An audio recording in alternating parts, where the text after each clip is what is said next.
Tanong ni Ruel Sayawan. Hi sir, tanong ko lang po ilang grams ng anti-amag ang per kilo ng harina?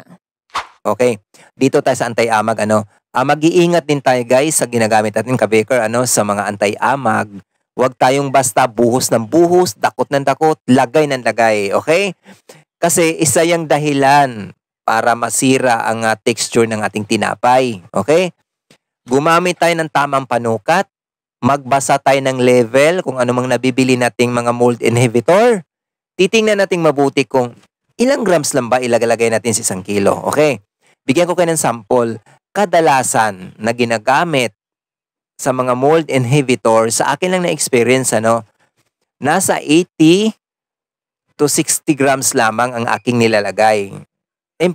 Proven naman din po. Pero pag anong nakalagay sa level ng inyong nabibili ay sundin po natin. Okay, halimbawa, nakalagay dyan 0.4 per kilo, 0.3 per kilo ay sundin po natin. Kasi yan ang ratio nila para magiging maganda ang depensa ng ating tinapay.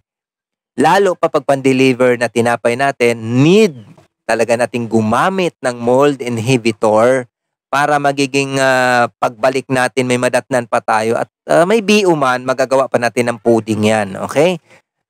Kasi halimbawa may mga BO tayo na binabalik sa atin tapos hindi na maitsura, puro na amag, ano pang remedyong gagawin natin? Wala na.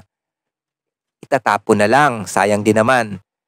Kung hindi pa yan inamag, ibabalik na sa atin dahil matigas na nga, abay, pwede pa natin gawin yung pudding, pulbuhin natin, or anumang magawa natin, panghalo sa kare-kare or tinapay na pwede pa natin gawa ng paraan. Okay? Sana nakatulong. Follow for more.